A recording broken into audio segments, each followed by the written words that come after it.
Beauty চুলার পাড়ে রান্না করছে। বিউটির বিয়ে ঠিক হয়েছে, বিয়ের মাত্র 2 দিন বাকি। বাড়ির রান্নাবাড়া সবকিছু বিউটির মা করেন।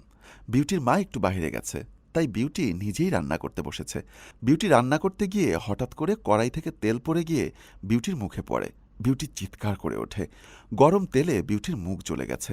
ওখানে বিউটি ডানা কাটা মুরগির মতো ছটফট করতে লাগলো। এদিকে সাব্বিরের বাবা সাব্বিরকে নওশা সাজিয়ে ওর 2-3 জন বন্ধু আর ওনার মেয়েকে সাথে নিয়ে আজ সাব্বিরের বিয়ে দিতে এসছে। বিউটিদের বাড়ির টিনের গেট দিয়ে ঢুকতেই বিউটির ভাই রফিকের সাথে দেখা। রফিক সব মেহমানদের সাথে কথা বলে বাড়ির ভেতরে নিয়ে গেল। ড্রয়িং রুমে 2 পক্ষের সব মেহমান বসে কথাবার্তা বলছে। এর মাঝে বিউটির মা বলতে লাগলো, বিআই সাহেব, যেহেতু আমার মেয়ের সাথে আজ আপনার ছেলের বিয়ে, তাই বলছি কোনো কিছু গোপন না রেখে সরাসরি বলাই ভালো।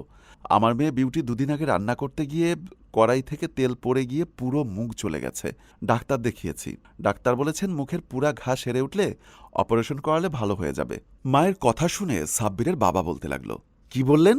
আপনার মেয়ের মুখ গরম তেলে ঝলসে গেছে? একটা পোড়া কুচ্ছিত চেহারার মেয়েকে আমার ছেলের সাথে বিয়ে দিব?